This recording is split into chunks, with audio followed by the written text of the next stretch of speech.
నమస్తే అందరికీ. Featuring you Ayyappa మండలకాల దీక్ష ప్రత్యేకత మరియు ఇరుముళ్ళు.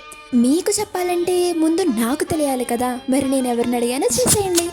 అదే అయ్యప్ప స్వామి శనిదేవుడికి మాట్లాడతాడు. మండలకాలం అంటే ఎన్ని రోజులు, అసలు ఇరుముళ్ళు ఎందుకు కడతారు, ఇరుములలో ఏం కడతారు, ఇలాంటి క్వశ్చన్స్ అన్నీ మా తమ్ముడిని అడిగితే, దేవుడా అక్కడే ఇమ్మంటే ఇలాంటి క్వశ్చన్ బ్యాంక్ని ఇచ్చావా అని అనుకోకుండా చాలా ఓపిగ్గా సమాధానం చెప్పాడు. అయినా నిజాలు వాస్తవాలు అవన్నీ మనం నమ్మేదాన్ని బట్టే ఉంటాయి. మన పూర్వీకులు ఏది చెప్పినా దాని వెనుక ఖచ్చితంగా సైన్స్ ఉంటుందని నేను నమ్ముతాను. మండల కాలం అంటే 41 రోజులు ఈ అయ్యప్ప దీక్షని మండల కాలం చేస్తారు.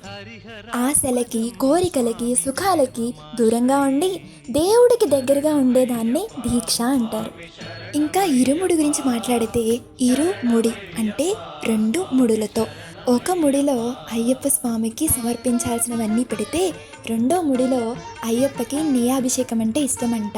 అందుకే ఒక కొబ్బరికాయని శుభ్రంగా చేసుకొని ఒక చిన్న రంధ్రం పెట్టి అందులో నుంచి కోకోనట్ వాటర్ అంతా బయటికి తీసి దాని లోపలికి నెయ్యిని వేస్తారంట.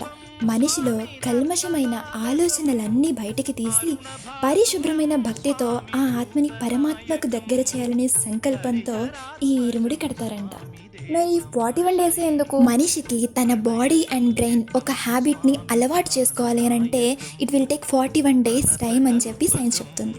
చెప్పులు లేకుండా కాలినడకన వెళ్ళడం, పాన్పులు వదిలి కటిక నీళ్ళపై నిద్రించడం, మాంసాహారం తినకుండా, మద్యం సేవించకుండా, చన్నీళ్ళ స్నానం ప్రతిరోజు చేస్తూ తనకున్న ఓల్డ్ హ్యాబిట్స్ అన్నీ పక్కన పెట్టి తను న్యూగా ట్రాన్స్ఫార్మ్ అయ్యి శబరిమల అయ్యప్ప దర్శనానికి వెళ్తారు భక్తులందరూ. అనగనగా మహేషి అనే రాక్షసి తపస్సు చేసి బ్రహ్మతో ఒక వరం పొందుతుందంట. తనకి శివ మరియు విష్ణుమూర్తికి కలిగిన పుత్రుడితోనే తన మరణం ఉండాలి అని. 2 మగవారికి ఇంకో మగాడు పుట్టే అవకాశం ఉంటుందా? అలాగే తన మరణం కూడా ఉండకూడదని ఆశించింది. చెడు సంకల్పం ఉన్న రాక్షసికి అంత ఆలోచన ఉంటే ఈ లోకాన్ని పరిపాలించే దేవుడికి ఎంత ఉండాలి?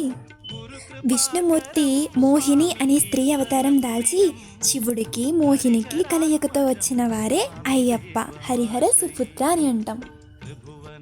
Ayyappa was Born for a reason. ఆయన ఒక కారణం చేత జన్మించారు కాబట్టి ఈ హరిహరులు కేరళ పంపానది దగ్గర ఆయన్ని విడిచిపెడతారు. పండలం రాజ్యానికి రాజు అయిన రాజశేఖరుడు ఈ మరగతమణితో ఉన్న అయ్యప్పని చూసి మణికంఠ అని నామకరణం చేసి పెంచుకుంటారు. సకల కళా వల్లభుడవుతారు మన అయ్యప్ప. కొన్ని రోజులకి రాజశేఖరుడికి కూడా ఒక పుత్రుడు జన్మిస్తారు, రాజరాజన్. అయినప్పటికీ అయ్యప్పనే తన రాజ్యానికి రాజుగా చేయాలని డిసైడ్ అవుతారు మన రాజశేఖరుడు. స్టోరీ అంతా కూల్ అండ్ కామ్గా జరిగిపోతే ఎలా? విలన్ ఎంట్రీ కావాలి కదా. ఆ రాజ్యానికి మంత్రి అయిన వారు రాజశేఖరు భార్య దగ్గరికి వెళ్ళి, రాజ్యానికి రాజు తనకు జన్మించిన రాజరాజనే అవ్వాలి, అయ్యప్ప కాదు అని చెప్తారు. ఎంతైనా తల్లి ప్రేమ కదా. తనకు జన్మించిన పుత్రుడే తన రాజ్యానికి రాజు అవ్వాలనుకుంది రాజు భార్య. కాబట్టి తనకి కడుపు నొప్పి వచ్చినట్టుగా నటించిందంట. ఒక నకిలీ వైద్యుడితో పులి పాలతోనే తన కడుపు నొప్పికి నయం అవుతుందని చెప్పిస్తారు. తల్లి బాధ చూడలేక అయ్యప్ప అడవులకు మొదలవుతారు. మార్గమధ్యంలో మహిషిని వధిస్తారు. శాప విముక్తి పొందిన మహిషి అయ్యప్పని పెళ్లాడమని అడగగా అయ్యప్ప తాను బ్రహ్మచారి వ్రతం చేపట్టారని, ఎప్పుడైతే ఒక్క కన్యస్వామి కూడా శబరిమల రాకుండా ఉంటారో అప్పుడే తనని పెళ్లాడతానని చాకచక్యంగా చెప్తారు. కన్యస్వాములు రాకుండా ఉండరు. ఆవిడ అలా వెయిట్ చేస్తూ మాలికాపురధామ అనే టెంపుల్లో ఉండిపోతారంట. అయ్యప్ప జన్మించిన కారణం అయిపోయింది. ద నెక్స్ట్ టాస్క్ అమ్మ దగ్గరికి వెళ్ళాలి. ఎలా? పులిపాలతో వెళ్ళాలి. అయ్యప్ప అడవి నుంచి తిరిగి రాకూడదనే కదా పులిపాల కోసం అడవుల పాల చేశారు. కానీ ఇంద్రదేవుడంట అయ్యప్ప కోసం పులి అవతారం దాల్చి అయ్యప్పతో పాటు రాజ్యానికి స్టార్ట్ అవుతారు. నిజ నిజాలు తెలుసుకున్న రాజశేఖరుడు మంత్రిని శిక్షించాలని చూస్తే అయ్యప్ప తన తండ్రిని ఆపి జరిగినదంతా లోకానికి మంచి కొరకే అని తెలియజెప్పి తాను బయలుదేరాల్సిన టైం వచ్చిందని చెప్తారు. తండ్రి కదా, అల్లారు ముద్దుగా పెంచుకున్నారు కదా, చాలా బాధపడితే అయ్యప్ప ఒక బాణం విసిరి ఆ ప్లేస్లో నాకు టెంపుల్ కట్టమని అడుగుతారు. ఆ ప్లేసే శబరిమల. ఇప్పటికీ పండలం ఫ్యామిలీ నుంచి 90 కిలోమీటర్లు కాలినడకన చేసి అయ్యప్ప స్వామిని అలంకరణ చేయడానికి వస్తారంట.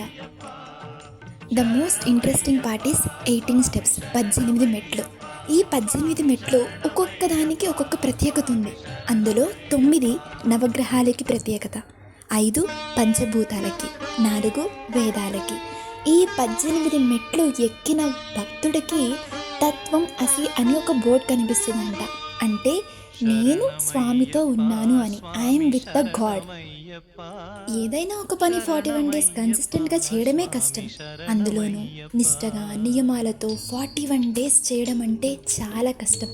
ఆ కష్టాలన్నీ ఓవర్కమ్ చేసి శబరిమల దర్శనానికి బయలుదేరుతున్న భక్తులందరికీ ఆ దేవుడు ఆశీస్సులు ఎప్పుడూ ఉంటాయని నమ్ముతారు. ఎప్పుడూ అల్లరి వేషాలు వేస్తూ ఉన్న మా తమ్ముడిని ఇలాంటి నియమాలతో చూస్తే I fell so happy and proud of him. And personally నాకు అయ్యప్ప స్వామి ప్రసాదం అంటే చాలా ఇష్టం. మీలో ఎంతమందికి ఇష్టమో కామెంట్ చేయండి. అండ్ ఈ కంటెంట్ మీకు నచ్చితే like, share, comment, subscribe. Bye.